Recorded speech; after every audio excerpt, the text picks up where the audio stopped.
хуулийн амар амгалан айлтгая. Улсын их хурл гарцсан намын бүлэг 2 дугаар сарын 13-ны өдрийн бүлгийн ээлж туралдаанаа хийж дуусглаа. Тэгэхээр та бүхэн мэдж байгаа бах. Улсын их хурлын даргын зөвлөлөөс энэ 7 хоногийн эхний өдрүүдэд багтааж улсын их хурлын намрын чуулганыг өндөрлүүлье гэсэн ийм төлөвлөгөө тавиад ажиллаж байгаа. За ингээд намрын чуулган дуусахын өмнө бид бүхэн нэг 6 асуудлыг бол хэлцээ шийдвэрлэж дууссан байх ёстой гэдгээ даргын зөвлөлөөр тохирсон. За тэрний дагуу бүлэг бас эдгээр асуудлуудыг дуусгах чиглэлээр бол бас санаачлаг гаргаж ажиллах зүйтэй гэж ингэж үтсэн. За эдгээр асуудлуудаас өнөөдөр 3 асуудлыг улсын их хурлын ардчилсан намын бүлэг хэлэлцэж шийдвэрлэлээ. За эхний асуудал нь бол 5 толгой нүүрсний ордыг ашиглах зарим асуудлын тухай их хурлын 39 дугаар тогтоолд нэмэлт өөрчлөлт оруулах ийм асуудал байгаа. За энэ тогтоолын дагуу ажиллах ажлын хэсэг манай бүлгээс 4 гишүүний бүрэлдэхүүнтэй ажиллаж байгаа. За энэ ажлын хэсгийн санал дүгнэлтийг бүлгийн хуралдаан дээр бид бүхэн сонссон. За одоо яг ажлын хэсэг их хурл дээр их хурлын ажлын хэсгүүд харилцан одоо яг хамтарч асуудлаа шийдвэрлэх энэ асуудлыг одоо бол яг хоорондоо хэлэлцэж ярьж байна. За энэ асуудлаар бол бас 1-2 зарчмын байр суурь бол илэрхийлэх нь зүйтэй гэж ингэж үзэж байгаа. Нэгдүгээрт нь нийт Монгол улсын иргэдэд 2.7 сая иргэдэд хувьцаа эзэмшүүлэх эхний ээлжинд энэ асуудал бол ардчилсан намын зарчмын байр суурь бол байх болно. За эдгээр хүмүүсээс хувьцаагаа өөрсдөө бол хадгалах шаардлагагүй зарж борлуулъя гэж хүсэлтэй байгаа хүмүүсийг нь за эхний ээлжинд бол засгийн газар худалдаж авах энэ болцоог нь бол гаргах ёстой гэж ингэж үзэж байгаа. За энэний дагуу бас улсын их хурлын энэ тогтоолтой холбогдуулаад засгийн газар тухайлбал засгийн газрын хэрэглэх газрын дарга Хүрлбаатар даргын хийсэн хариуцлагагүй мэдээлэлд гишүүд бас аль биесны байр суурь өгөх ёстой гэдэг энэ зүйлийг бас ардчилсан намын бүлгийн хуралдаан дээр ярьлаа.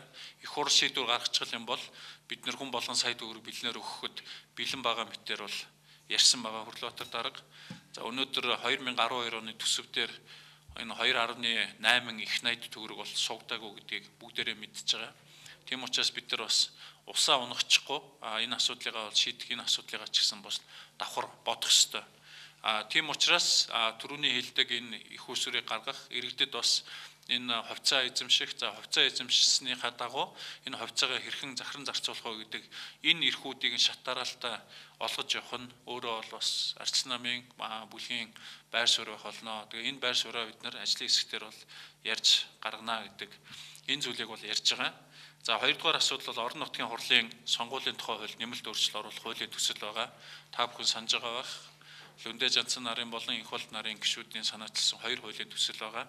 За энэ хуулийн төсөлтэй холбогдуулаад өнөөдөр бид нар бас бүлгийн хуралдаанаараа сонгуулийн ерөнхий хорооны удирдах бүрэлдэхүүнийг хурж ирж бас үүсэт байгаа нөхцөл байдал хүндрэл бэрхшээлийн талаар мэдээлэл сонсъё гэсэн ийм төлөвлөгөөтэй байсан. Гэхдээ яг одоо энэ бүлэг хурлаж байгаа цаг үед сонгуулийн ерөнхий хороо энэ асуудлыг хариуцж байгаа аж ахуйн нэгж байгууллагатайгаа яг энэ орон нутгийн сонгуулийг зэрэг явуулахад үүсэх хүндрэл түүнийг давах арга замын талаар бас тодорхой асуудлыг шийдэж байгаа програм хангамжийн болон туршилтын ажлуудыг хэлцээрүүдийг хийж байгаа гэж ийм одоо мэдээлэл аль биесээр хүссэн байгаа. Тийм учраас мэдээллийгээ бол бид нэр хойшлуулсан. Сонгуул нэг өдөр явна гэдэг ардчилсан намын бүлгийн байр суурь бол бас зарчмын хувьд хэвээрээ хатуу байх болно гэдгээ бас мэдгэдхийг хүсэж байна.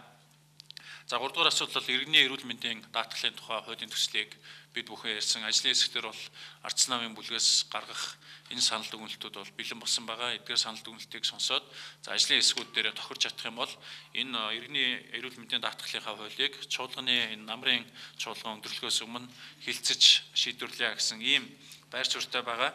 За дараагийн асуудал бол энэ чуулган өндөрлөхөөс өмнө бид бүхэн 95 оноос өмнө тэтгэвэр тогтоолгосон иргэдийн тэтгэврийн зөрөөг арилгах энэ асуудал байгаа. За энэ асуудал бол түрүү хэлдэг 6 асуудлын бол дотор ороод явж байгаа.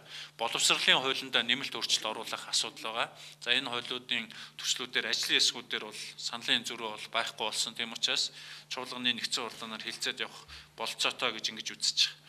За дээр нэр дурдсан хуулийн энэ төслүүдийг чуулганаар хэлэлцэж дуусан тохиолдолд ардчилсан намын бүлэг 2012 оны төсвийн тодтголд нэмэлт өөрчлөлт оруулах энэ асуудлыг чуулганы хамгийн сүүлийн асуудал болгож хэлэлцэн дуусгая, 3-4 хэлэлцүүлгийг хийж дуусгая гэсэн ийм байр суурьтай байгаа. Энэ байр суурьаа бид өнөөдөр бүлгийнхаа хуралдаанаар нэгтгэж гаргалаа. За ингээд миний та бүхэнд их мэдээлэл бол үгээр өндөрлөж байна. Нэмэлт асуулт байвал хариулж байгаа.